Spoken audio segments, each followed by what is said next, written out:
آغا کی شادی اس کی کزن جگنو سے طے پائی تھی۔ جگنو پیاری لڑکی تھی۔ آغا ایک پرائیویٹ کمپنی میں جاب کرتا تھا۔ جگنو بھی پڑھی لکھی تھی۔ گھر والوں نے فیصلہ یہ کیا کہ جلدی سے ان دونوں کی شادی کرا دیتے ہیں۔ دونوں بہت خوش تھے۔ دھوم دھام سے شادی ہو گئی۔ پہلی رات وہ دونوں بیٹھے ہوئے تھے۔ آغا جگنو کی جانب دیکھنے لگا۔ جگنو میری شہزادی، کچھ پریشان سی ہو؟ جگنو آہستہ سے بولی، کچھ نہیں آغا، بس یوں ہی۔ آغا نے جگنو کا ہاتھ تھاما۔ جگنو یار، تم کو اتنا زیادہ بخار ہے، اتنا کہنا تھا کہ جگنو کی آنکھ سے آنسو بہنے لگے۔ شاید سر میں بہت درد تھا اور جگنو کو سر درد برداشت نہیں ہوتا تھا۔ آغا کا ایک دوست ڈاکٹر تھا۔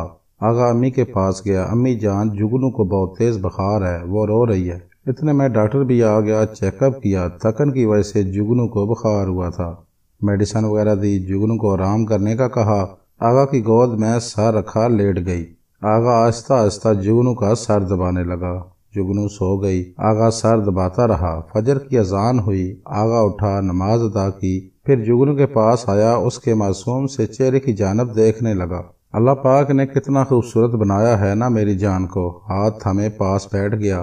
جگنو نے کروٹ بدلی۔ ہاتھوں میں پہنی ہوئی چوڑیاں جگنو پہ بہت جچ رہیں۔ چوڑیوں سے کچھ چمکتا ہوا سنگار اتر کر اس کے چہرے پر بھی لگا تھا۔ جگنو کی آنکھ کھلی۔ آغا ہاتھ تھامے بیٹھا ہوا تھا۔ آہستہ سے آغا کو آواز دی، میرے آغا۔ آغا محبت کے صدقے اتارتے ہوئے، جی میری جان، آغا قربان آپ پہ، سوری نا آپ کو اتنا پریشان کیا۔ آغا نے جگنو کا چہرہ اپنے ہاتھوں میں بھرا۔ ارے میری جگنو، پریشان نہیں، میری جان نکال دی تھی آپ نے، اتنا رو رہی تھی، ساری رات نہیں سویا۔ اچھا بتاؤ کیسی ہو جگنو؟ جگنو ہلکا سا مسکرائی، اب ٹھیک ہوں میرے آغا، یہ محبت کبھی زندگی میں کم نہ ہو، ہمیشہ مجھے اپنی محبت کے سائے میں رکھنا۔ مجھے محبت نبھانا نہیں آتی، ہاں کبھی مجھ سے کوئی غلطی ہو جائے تو مجھے معاف کر دینا۔ آغا نے ہاتھ چوما، ہائے میری پاگل، کون کم بخت بھلا آپ کے بنا جی سکے گا؟ اٹھو اب جلدی سے چینج کر لو، پھر گیسٹ آنے شروع ہو جائیں گے۔ جگنو پہ پنک رنگ بہت جچتا تھا اور آغا کی فرمائش پہ ہی آج پنک رنگ کا جوڑا پہن رہی تھی۔ آغا جگنو کو دیکھ کر دل پہ ہاتھ رکھا، یا میرے اللہ، میری جگنو کو بری نظر سے بچانا۔ ماشاءاللہ کتنی پیاری لگ رہی ہو، کسی دن میری دھڑکن رک جانی ہے تم کو دیکھ کر، اتنا پیارا بھی کوئی ہوتا ہے بھلا؟ جگنو مسکرانے لگا۔ آغا بس کریں آپ تو، بس مکھن نہ لگایا کریں، اب اتنی بھی خوبصورت نہیں ہوں، آپ خود کو دیکھیں کتنے پیارے ہیں۔ دن گزرنے لگے، حالات ایسے تھے کہ آغا آفس سے 50 بار فون کرتا، میری جگنو کیا کر رہی ہے، کھانا کھایا، حال پوچھتا، کچھ محبت بھرے الفاظ کہتا۔ جگنو بہت خوش تھی، بہت خوش۔ آغا بہت خیال رکھتا تھا۔ جگنو بھی بے پناہ محبت کرتی تھی۔ پھر رفتہ رفتہ آغا اپنے آفس کے کام میں مصروف رہنے لگا۔ کام کا بوجھ بڑھ گیا۔ آغا اب تھک جایا کرتا تھا۔ وہ گھر لیٹ آتا، تب تک جگنو سو جایا کرتی تھی۔ دوسری جانب حالات یہ تھے کہ آغا کے دونوں بھائی کوئی کام دھندا کرتے نہیں تھے۔ گھر کا نظام آغا ہی چلا رہے تھے۔ جگنو کو یہ بات سخت ناپسند تھی۔ وہ آغا سے اکثر کہتی تھی، اپنے بھائیوں کو کہو اپنے بیوی بچوں کی ذمہ داری اٹھائیں۔ اب آغا مسکرا کر بات ٹال دیتا، اور پھر وقت گزرنے کے ساتھ ساتھ جگنو کچھ ترک سی ہونے لگی۔ آغا بھی جگنو کو وقت نہیں دے پا رہا تھا۔ آغا جو کچھ کما کر لاتا وہ سب خرچ ہو جاتا۔ جگنو نہ جانے کتنی بار کہہ چکی تھی، آغا آپ کے بھائی کیوں کچھ کام نہیں کرتے؟ دوسری جانب آغا خود مصروف زندگی سے اکتا چکا تھا۔ ایک دن دونوں پاس بیٹھے تھے۔ جگنو نے الگ گھر کی خواہش ظاہر کر دی، دیکھو آغا، میں آپ کے بھائی اور بھابھی لوگوں کے ساتھ نہیں رہ سکتی۔ آپ کی بھابھی نازیبا الفاظ استعمال کرتی ہے، گندی گالیاں دیتی ہے، جو مجھے برداشت نہیں۔ آغا بات کو سنبھالتے ہوئے بولا، جگنو یار تم ریلیکس رہو، میں بات کروں گا بھائی بھابھی سے۔ لیکن جگنو تھی کہ وہ اب ان لوگوں کے ساتھ رہنا ہی نہیں چاہتی تھی۔ جگنو کی ایک ضد تھی، الگ رہنا ہے بس، جو کہ جگنو کا حق بھی تھا۔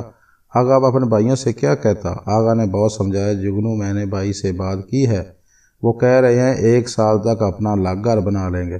لیکن جگنو تھی کہ وہ اب بضد تھی، آغا اگر مجھے آپ الگ گھر میں نہیں رکھ سکتے تو میں امی کے گھر چلی جاتی ہوں۔ آغا کو بھی غصہ آیا، غصے سے چلا کر بولا، تم صاف کیوں نہیں کہتی تم کو اب طلاق لینی ہے؟ جگنو کانپتی آواز میں بولی، آغا یہ آپ کیا کہہ رہے ہیں؟ آغا غصے سے بولا، وہی کہہ رہا ہوں جو تم چاہتی ہو، میں جانتا ہوں تمہارا عشق رہا ہے خالہ کے بیٹے کے ساتھ، تم اس سے شادی بھی کرنا چاہتی تھی۔ اب وہ امریکہ سے واپس آ گیا ہے اور تمہارا پیار پھر سے جاگ گیا۔ جگنو نے شادی کے بعد ایک دن خود بتایا تھا آغا کو کہ اس کو کزن سے پیار ہوا تھا، لیکن وہ پھر امریکہ چلا گیا، اس لیے اسے چھوڑ دیا اور پھر آپ میری زندگی میں آ گئے۔ یہ غلطی ہوئی تھی جگنو سے، جو کہ جگنو کو نہیں بتانا چاہیے تھا۔ جگنو رونے لگی، آغا آپ میرے کردار پر شک کر رہے ہیں۔ جگنو نہیں جانتی تھی یہ شک کی آگ خود جگنو کی وجہ سے جلی تھی۔ آغا چلا کر بولا، جاؤ تم کو دے دوں گا طلاق۔ دونوں میں کافی تلخ کلامی ہوئی۔ صبح جگنو اپنے بھائی کے ساتھ امی کے گھر چلی گئی۔ آغا آفس میں تھا، جب گھر آیا تو دیکھا جگنو گھر پہ نہیں تھی۔ معلوم ہوا وہ امی کے گھر چلی گئی۔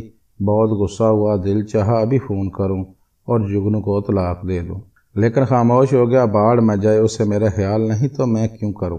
اب کچھ یوں ہوا، کھانا بھابھی لوگ کے گھر کھانے لگا۔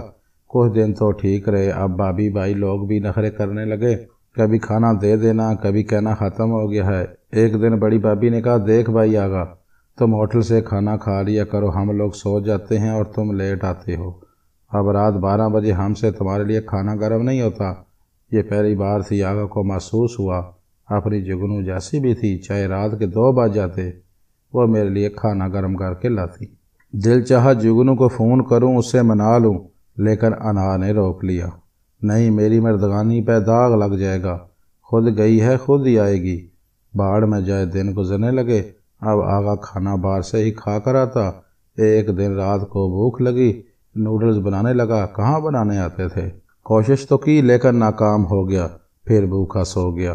بھائی بھابھی حال بھی نہیں پوچھتے تھے۔ حال کیسے پوچھتے، ہر کوئی تو آج کل مصروف ہے۔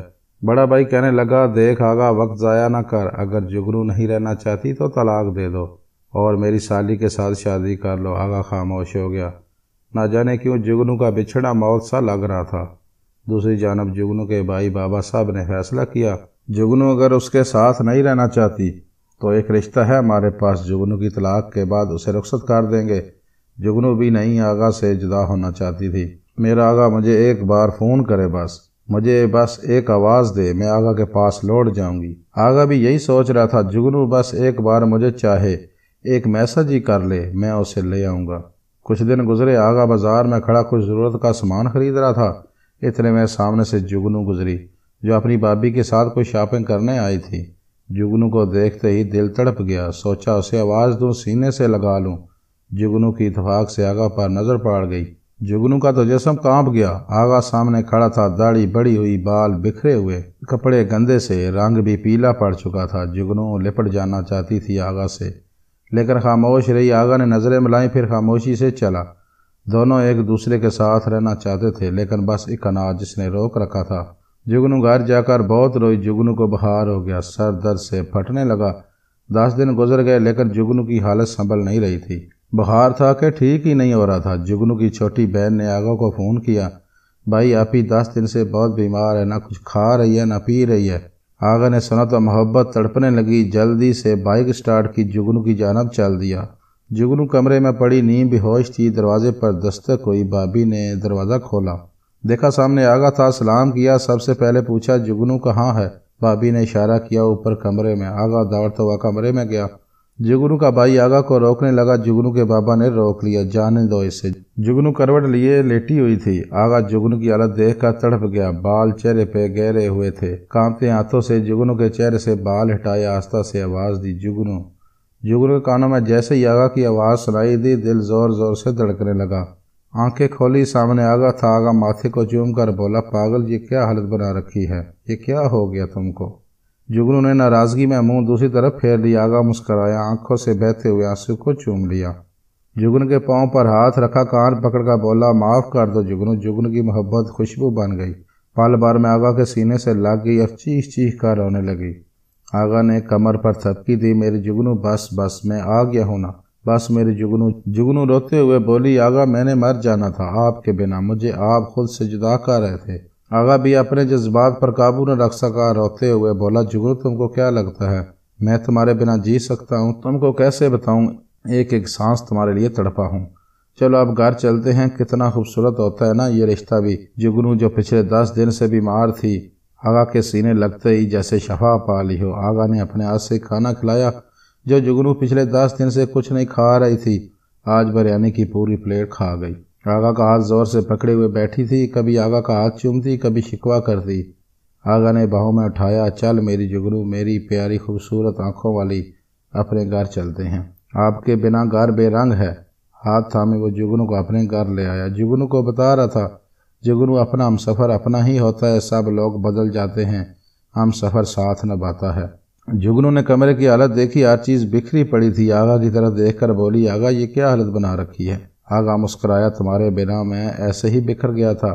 جگنو نے پورا کمرہ صاف کیا، ہر چیز کو سلیقے سے رکھا اور کچن میں کھڑی آغا کو بتا رہی تھی کہ کیا بازار سے لے کر آنا ہے۔ آغا بہت خوش تھا، جگنو کی طرف دیکھ کر مسکرا رہا تھا۔ جگنو کے آتے ہی گھر میں رونق آ گئی تھی۔ پھر سوچنے لگا، اگر میں لوگوں کی بات سنتا تو اپنا گھر تباہ کر دیتا، اور پھر شاید میں جگنو کو کھو دیتا۔ کامتی آواز میں بولا، اگر کوئی میری طرح بیوقوفی کر رہا ہے، اپنی بیوی کو یوں چھوڑنے کا سوچ رہا ہے، یا کوئی لڑکی یا ناک کی خاطر اپنے شوہر سے طلاق کا سوچ رہی ہے تو غلط کر رہے، اپنی سوچ کو بدل لو۔ خدا کی قسم بس تھوڑا سا جھک کر دیکھو، زندگی بہت پیاری اور خوبصورت لگے گی۔